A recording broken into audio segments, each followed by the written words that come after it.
I've served in a lot of roles in the ACR. My first one was an interesting one. I was the young investigator representative to the planning group. I was sort of the token young person. So my initial involvement was a glimpse of strategic planning at a high level. And then I worked my way through the organization the way most people do, on a series of committees. I was on the Fellowship Training Committee when that was its name, the Ethics Committee, and eventually became a member of the board, served 2 terms on the board, and ultimately became president of the organization.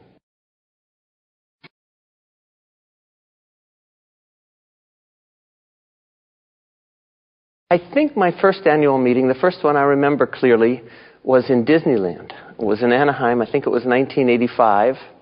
And my most vivid memory of that meeting is that I had a plenary lecture to give, and I didn't bring a tie. And I went to the Disneyland store and bought a truly terrible tie.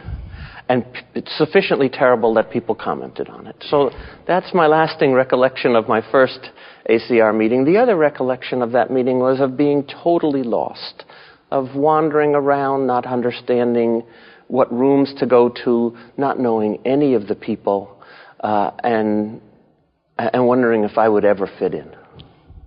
So that's probably certainly changed since... Well, it's changed for me, but it reminds me that that's probably true, of course, for every generation of new people coming to this meeting. They can't imagine that they'll ever have an opportunity to have an impact, either on the organization or the field. I certainly never thought I would have an opportunity to have an impact. It's hard to imagine that you'll ever know people in this environment of strangers and enjoy it. And it's hard to imagine that you'll ever sort of get the meeting under control to the point where you can use the time wisely at the meeting. And of course, in 1985, when I first came, it was a much more manageable meeting than it is now. So I imagine that all of the things that I felt then that seemed so overwhelming are much more overwhelming to new members of the ACR today.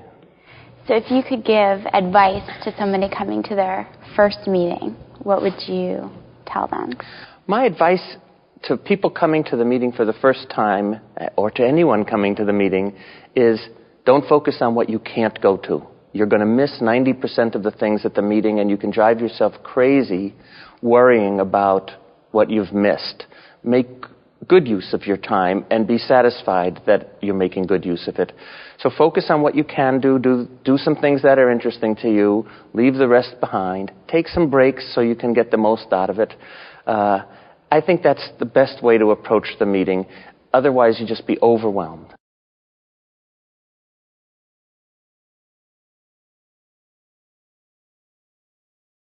So I think the biggest transformation in rheumatology in the course of my career, and certainly the quality that characterizes it best right now, is that science is driving what's happening in rheumatology.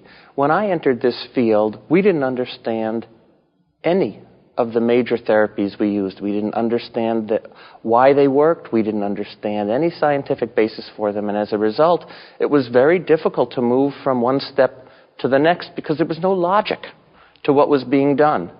I would say the science of rheumatology when I entered the field was less of a factor in this field than it was in most medical specialties, and it's completely flip-flopped.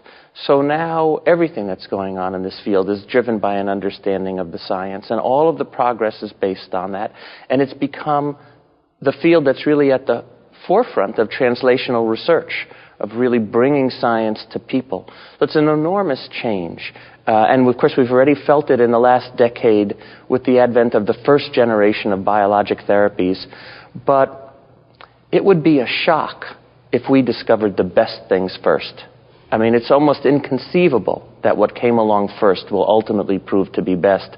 So that although we all see this tremendous transformation and are all very excited about it, it actually represents, I'm sure, the very beginning. These advances are going to be built upon in the diseases where they've already had an impact, the inflammatory arthritic diseases in particular, but they're going to move on to other diseases that have really been mysterious for a long time and have been very difficult for patients. So, you know, we all have this feeling because your own life is your perspective of how far we've come. But I'm sure that when history looks back at this moment in time, we'll have come a very short distance. This is the beginning of translational science in rheumatology, and the best is ahead.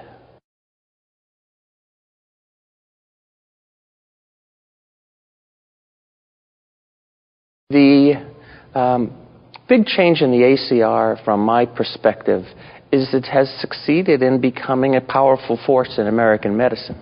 What the ACR did really well when I first became involved was medical education.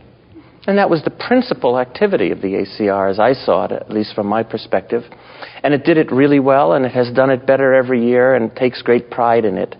But the big change is that as the organization has matured and grown, and as the field of rheumatology has become more well-established, it has taken on an important role in the politics of American medicine. And of course, we live in a time where that's crucially important, because all of our members are under threat in one way or another. Our members in private practice are under threat to reimbursement and to tremendous growing bureaucratic impediments to the delivery of care. It's important for there to be a strong political voice in their behalf. Our members in academic life are seeing the NIH really suffer as national resources are redirected to military and security goals, and it is very much harder to establish a successful academic career now than it used to be. And the only way to be an effective voice in that discussion and to have an impact on that is political. So I think the big change in the ACR is its maturity as an organization and as a political force. It's fighting hard battles, and it doesn't always win. But I think it now has become a very central part of what the ACR does, so that where once the ACR really had as its primary focus medical education, I think now it really has as its primary focus the well-being of the people in the profession, and that well-being is a little different for people in practice than it is in academic life, but the battles are equally important in both areas.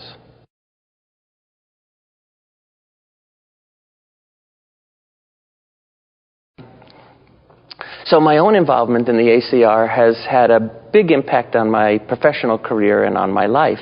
It's given me skills that translate easily in terms of organizational skills to my own environment. It's broadened my understanding of the field in a very big way. I think all of us in our local environment are quite focused. For me, I had a laboratory, and I was quite focused on the things that I did in my own research. But my ability to really understand the field and the issues that applied to people in practice and people in other areas of academic life was tremendously broadened by involvement in the ACR. And frankly, the visibility one gets from being involved in these kinds of activities creates opportunities. The most important parts are personal parts.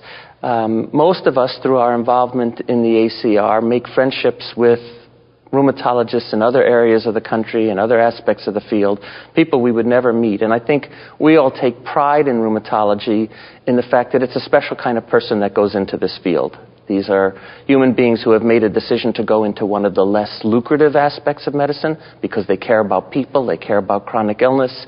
These are awfully nice people, and the opportunity to meet people in this field through involvement in the ACR has been a big plus.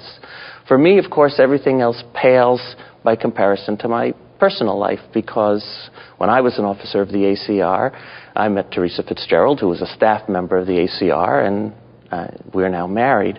So that for me, the biggest impact on my life, and by far the happiest impact on my life, has been the personal one.